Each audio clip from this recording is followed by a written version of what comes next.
So welcome to the masterclass. We're going to talk tonight, a little talk about how Ayurveda deals with gallstones. And a lot of times we hear about people getting their gallbladder removed and, oh, you don't need it. But actually in Ayurveda and in Chinese medicine, your gallbladder is important. There is a whole meridian that runs through the gallbladder.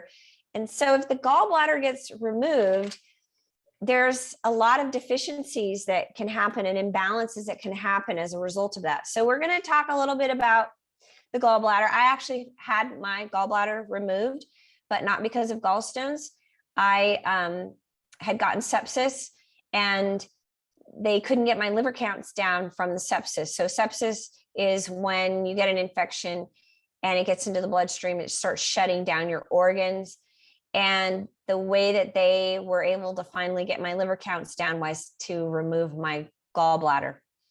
And so now I don't have one. And as a result, I end up having the same types of deficiencies in my body. It usually ends up going into my kidneys, but that's another issue. We're going to talk a little bit about gallstones. Gallstones, they're a kapha disorder. Kapha is made up of water and earth, and kapha gets stuck and stagnant. Accumulation starts happening. And it's also associated with an underactive thyroid. So if you have an underactive thyroid, not hypo, actually not hyper, but hypo. So an underactive thyroid means you're going to typically have a slower metabolism as well. Those are both kapha disorders. And the gallbladder then becomes stagnant, and gallstones start to begin to start building in the gallbladder due to this stagnation. Stagnation because everything's slowed down. Thyroid is not producing the hormones like it should, and the metabolism is slowed down. To prevent gallstones, you have to look at different ways of treatment. So first of all, it depends on what the development of the gallstones are. Usually gallstones are not painful, not until they get big and they start pushing on the bile duct. So when that starts happening, then there's pain. To alleviate pain, you can take castor oil, warm castor oil. And what you do is you place it on, it's like a castor oil pack. You place it on the abdomen, and castor oil is a nice, slow, sustained, soothing heat, and it's healing.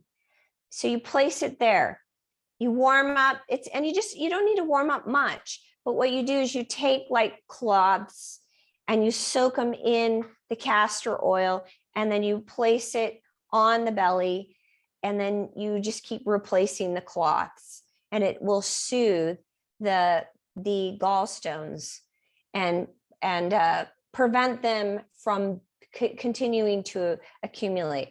If you're dealing with an acute attack, I have to keep looking at my notes here, then there are some herbal formulations that Ayurveda uses.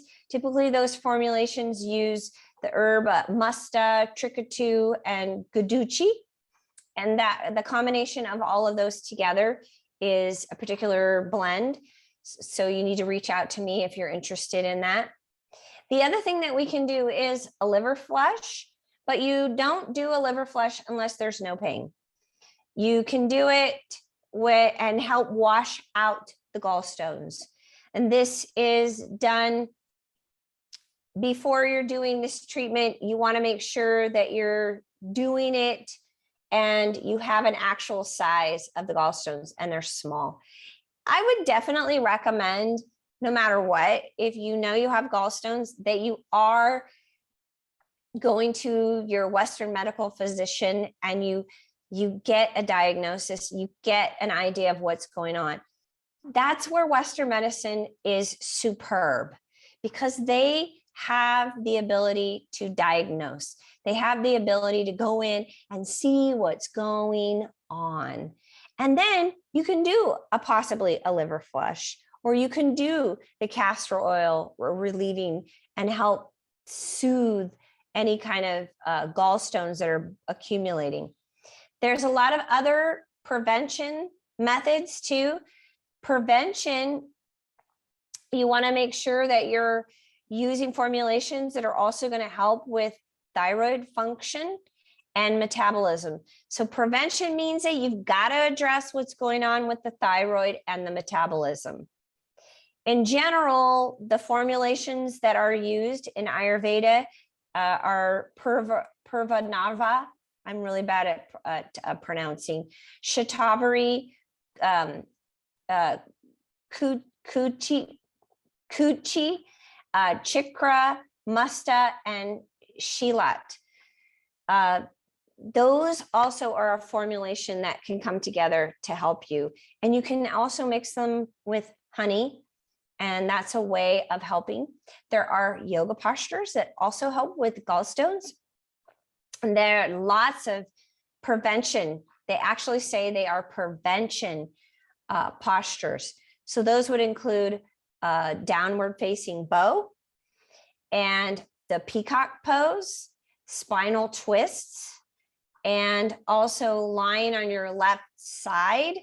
A posture, any postures where you're lying on your left side will help to empty the gallbladder. And other postures, any postures where you're improving circulation and helping to prevent crystallization process of gallstones. The diet that's really important is to stay away from deep fried foods. You want to basically have a coffer reducing diet. Stay away from deep fried foods, dairy products such as yogurt, cheese, all fatty foods. You can't have any of it, especially animal fat and saturated fat. These also, what they do is they help gallstones to build and get bigger. So you don't want to do that. They actually help with coagulation.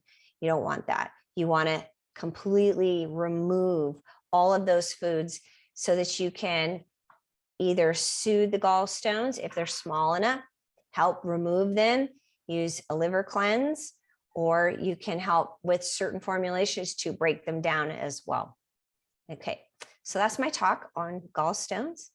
And we're going to do a practice tonight that would be a practice that you could do to help remove gallstones or support you in preventing of gallstones. Okay, so let's do that.